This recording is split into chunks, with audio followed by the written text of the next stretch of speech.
kita membahas masalah kebijakan pertanahan di Riau. Kedua, kita membahas tentang tata ruang di Riau.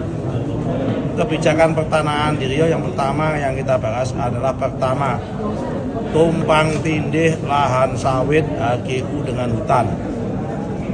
Kedua, banyak orang yang menanam sawit tidak punya IUP dan tidak punya HGU. Nomor tiga, banyak orang yang perusahaan yang menanam sawit duluan udah ada HGU, tiba-tiba di kemudian hari ada masuk kawasan hutan, juga di dalamnya penduduk, di dalamnya begitu. Keempat adalah penyelesaian sengketa tanah, terutama konflik klaim tumpang tindih antara tanah pemerintah provinsi dengan tanah Pertamina, dengan tanah mana lagi pemerintah pusat. Kita selesaikan, kita bahas. Kelima, tentang reforma agraria. Keenam, tentang plasma sawit.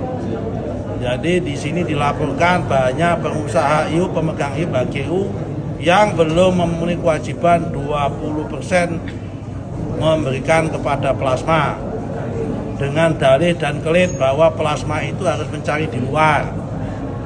Padahal kita punya pemahaman plasma ya bagian dari HGU itu. Kalau bagian dari luar namanya bukan plasma. Oke, ini poin yang dibahas. 6 yang bidang pertanahan.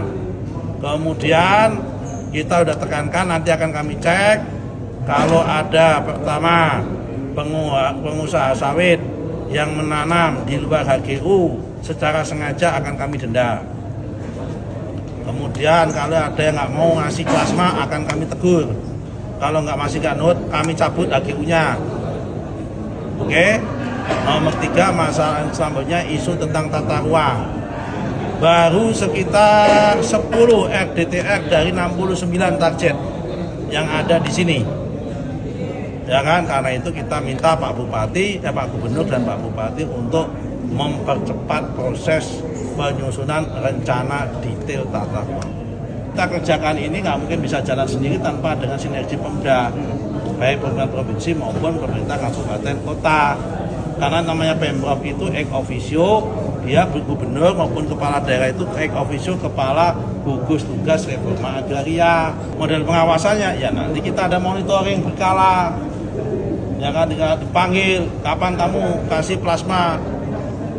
Siapa yang menentukan plasmanya? Bupati kita panggil, rapat bersama antara bupati dengan pemegang IUP sama pemegang HGU. Diturunkan, akan dihadiri oleh ini Kanwil sama Kantah kami. Kan nggak semua harus ini menteri, apa artinya ada Kanwil ada Kantah? Harus seoptimal mungkin selesai, kalau nggak bisa atau dilanjutkan tahun depan. Di RDTR itu dipakai untuk basis penyusunan KKPR, kesesuaian kegiatan pemanfaatan ruang. Itu pintu awal masuknya investasi, masuknya kegiatan usaha. Tanpa ini nggak bisa. Oke.